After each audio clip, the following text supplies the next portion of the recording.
let's just get started. It's this is 2 days since our last call, right? Here it is Thursday. We had our last call on Tuesday, and we had a lot of good things that I think I brought out that we should consider. There's not a whole lot new other than the fact that most of our Intel sources have all but dried up. They've really gotten quiet. I could take that as a good thing because, less is more sometimes. In this particular case, we're always curious as to what's going on. Do we have anything new? What should I bring to the listeners? And I have a few things, but not a whole lot. So let's look at it this way. The payouts of the tiers 1, 2, 3, and I know you guys don't care about this, but it's just in order to tell you sort of what's going on. They did sort of cherry pick over 600 in tier 3 and paid them out their 1%, but they did not pay out the bulk as far as we know yet. The bulk of those tier 3s we were looking to have paid out. I don't know whether they have been yet or not, but I know they were paying, cherry picking certain of those individuals and paying them.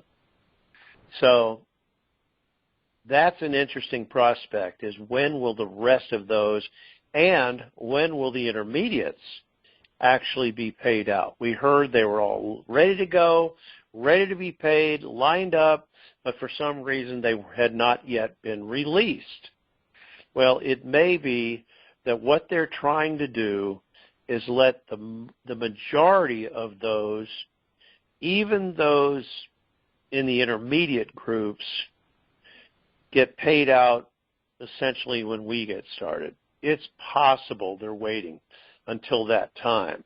It seems a little bit hard for me to imagine. Now, the groups, as you know, we're 4B, that's the Internet group, 4A, regarding the groups that are based out west, the cores, and the rest of the other groups have always been considered as 4A, but because they're fixed rate groups, some people have rolled them into tier 3. I haven't really done that. In my mind, they're still tier 4A, but I think tier 4, which is them and us, will probably pretty much go together. Pretty much go. They might get a little head start on us, but I don't think so. I don't think it'll be much. Now, as far as the email that is going to go out under the Wells Fargo servers, and they're just now, I believe, over 500,000 emails in that group of emails to go out. This doesn't mean it's the Wells Fargo group from years and years ago. Yeah, I'm sure they have some of those emails that might still be good, but this is everybody else that has bought currency through a dealer or somebody that has asked for your email. Okay, so if so, they have your email. Okay, and that's who is going to receive those. Now, those emails are supposed to come with, I'm going to call it an attachment. It may be the actual email itself, but my way of thinking is it should be an attachment to the email or a page 2 of the email. And my understanding is, and I've had it confirmed from 3 other sources, that this email that comes out, when you print it out, there'll be something you can print out to take with you in your car as you're driving or someone is driving you to the redemption center. In case you got pulled, it's not that likely, but it'll probably happen to somebody. In case you get pulled on the way to the redemption center, you have that piece of paper that you can give the officer, and then he can say, okay, I can see that this is authorized This is considered essential. Obviously, they do want us to come in at the exact time for us, for our exchanges, our Zim redemption. You are perfectly welcome to go to your redemptions. This is all for us to do. So you're going to have a printed version. If you get that email and can print it out, take it with you. If for some reason you don't have a printer or you don't get the email, the thing to do would be just to have the information on your phone. If you did get an email and you have it on your phone, obviously you have it there on your phone, and you could actually show the officer, if it came to that, that you have authorization to go for this bank exchange. It's considered essential business. Essential business. You like that? I like that. I just thought of that. Essential business. Now, I don't think it's going to be a big deal. It's just sort of a precaution that I understand they are going to send out with those emails that are going to come out in bulk to us. Now, so that should help you guys to navigate that. As far as, let's talk just briefly, our understanding is that and I've given up on trying to find the dinar rate. It supposedly has already reinstated. It will revalue, and I understand that the value that it comes out at may not be as high as we thought initially. It could be in the mid-4s. And what they're saying is it will escalate over a period of 10 or more days to a much higher rate, possibly 2.5 times higher. So if you're only a dinar and dong holder, you may want to consider setting your appointment. It's hard to do, slightly later than sooner. Slightly later. I wouldn't go super long, but it's possible that the rate, if you're just a currency holder, could be higher for you a little later in the game rather than sooner. This is not a new concept. This is a concept that came out, I'm going to say at least 6 or 8 years ago, maybe much longer. A concept that the rates would go up. It's a game. It's a game that you would be playing. Do you want to get in and get out and go? Yes, you do.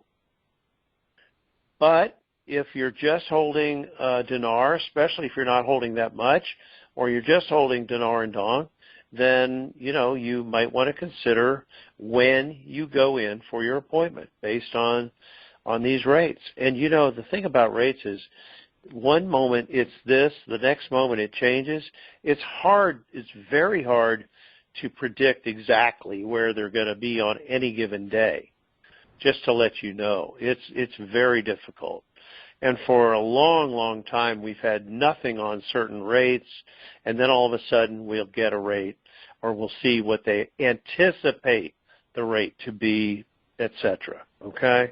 So it's still a very inexact science, believe me, when it comes for us trying to predict what we're going to be looking at.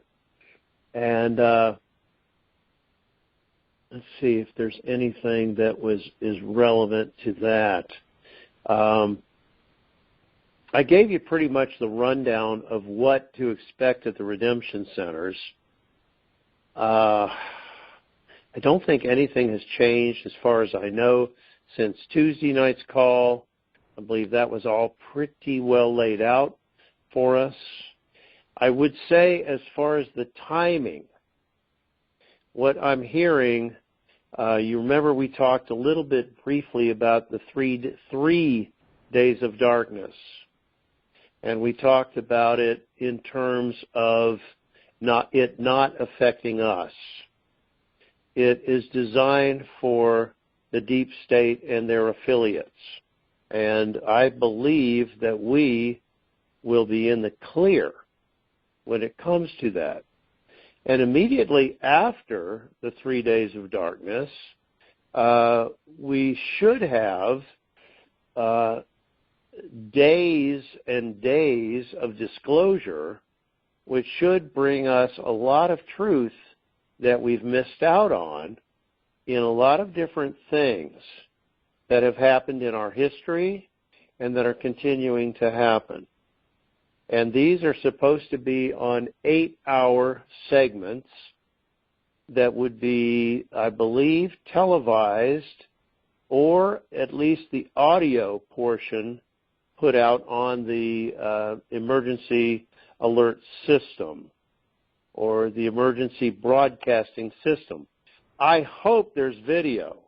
I hope they're visible on television and not just the audio of this on radio or telephone. But we'll see. We'll see how they're going to do that. The plan would be to have these run in 8-hour segments 3 times a day. That's 24 hours a day for 12 days. You think we might get a little tired of that, but the object is to make sure it catches everybody, that everybody gets a chance to listen and be up to speed on what has really been happening. Many of us know some of it, but a lot of us don't know enough of it. So that's going to be something to hear, I'm sure. That could be really, really interesting, that type of disclosure. Now, that is supposed to happen immediately after the 3 days of darkness. So it's like you've got darkness and then you've got a great light. And it's a beautiful thing that we should witness. I don't know exactly when the 3 days, well, I do know when I believe they're going to be, but I can't tell you I absolutely know it. And right now, my understanding is they're set for the 7th, 8th, and 9th of April. So, does that mean, what does it mean as far as us and our start for our exchanges and redemption of Zim? I believe what I've been told, and I've got 3 or 4 different sources that are agreeing with this, that we are to start on the day of that first day of disclosure. Bob, I'd say whenever you're ready.